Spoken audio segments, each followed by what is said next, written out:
আসসালামু আলাইকুম। আসলে বন্ধুরা আবার নতুন একটা ভিডিও নিয়ে চলে আসছি আপনাদের মাঝে। আসলে আমি জরুর রহমান লিটন, আমার চ্যানেল নাম হচ্ছে নোয়াখালীর আলো। আহ, আসলে আজকে যে ভিডিওটা নিয়ে আসছি এটা অনেক গুরুত্বপূর্ণ ভিডিও। তো যারা আমার ভিডিওগুলো দেখেন সকলকে অসংখ্য ধন্যবাদ এবং কৃতজ্ঞতা প্রকাশ করছি। তবে সকলের কাছে একটা অনুরোধ রইল, আমার আসলে চ্যানেলটাকে আরও বেশি বেশি করে শেয়ার করবেন, কমেন্টস করবেন, লাইক করবেন, সাবস্ক্রাইব করে দেবেন।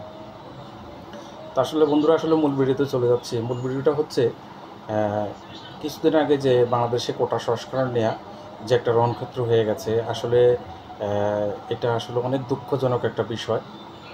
তো সবচেয়ে বড় বিষয় হচ্ছে ছাত্রদের যে দাবি দেওয়া ছিল, আসলে তাদের দাবিটা ন্যায্য ছিল।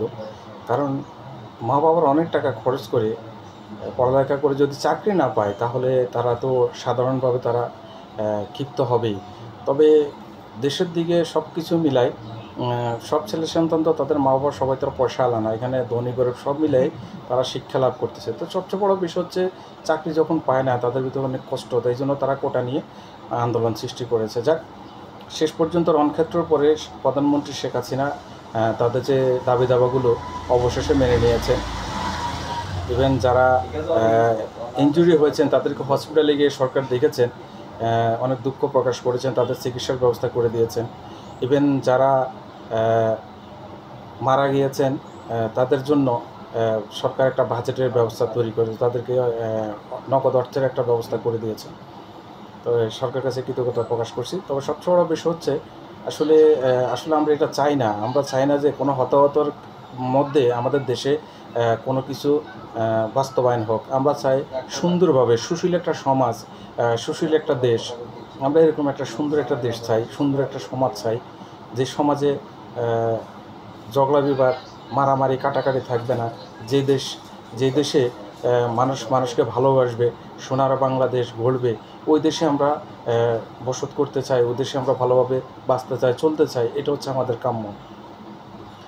বিশেষ করে যাদের ভাই বোন যারা মৃত্যুবরণ করেছেন, সকলের প্রতি আসলে সকলের প্রতি আমাদের দোয়া রইল, আল্লাহ যাদেরকে জান্নাত নসিব করেন। আর বিশেষ করে যারা হসপিটালে আছেন, আল্লাহ তাদেরকে সুস্থতা দান করুক। এটা হচ্ছে আমাদের সকলের কাম্য। আর দেশটা যাতে সুন্দরভাবে চলে, এটা প্রধানমন্ত্রীর কাছে আহ্বান রইল। দেশে যা হয়েছে সব কিছু সুন্দর করে গুছিয়ে আবার দেশটাকে চালিয়ে নেন। আসলে আমাদের দেশের হতদরিদ্র মানুষগুলো না খেয়ে মরে যাবে। বর্তমান পণ্যদ্রব্যের যেভাবে দাম বেড়ে যাচ্ছে, মানুষ এভাবে চলতে পারবে না, সাধারণ মানুষের হাতের নাগালের বাইরে চলে যাচ্ছে। সব কিছু চাইছে যে সব কিছু আপনি সুন্দরভাবে পর্যবেক্ষণ করেন, দেশটাকে সুন্দরভাবে চালান, যাতে আমরা সুন্দরভাবে দেশটাকে পর্যবেক্ষণ করে সুন্দরভাবে দেশটা আমরা সকলে মিলে দেশটা সুন্দরভাবে চালাতে পারি। আপনি আমাদেরকে সেরকমটা সুযোগ করে দেন। আর সবচেয়ে বড় বিষয় হচ্ছে আপনার কাছে একটা অনুরোধ রইল, যারা যে সমস্যাগুলো, যে দেশের যে সমস্যাগুলো, এই সমস্যাগুলো আপনি বেশি বেশি করে খতিয়ে দেখেন এবং ছাত্রদের সমস্যাগুলো এগুলো আপনি বেশি বেশি করে ফলো করেন। সাধারণ মানুষ অনেক কষ্টে আছে। আমরা চাই না আর হতাহত, আমরা চাই না, আমরা আসলে সকলে চাই যে দেশের একটা সুন্দর দেশটা চলুক।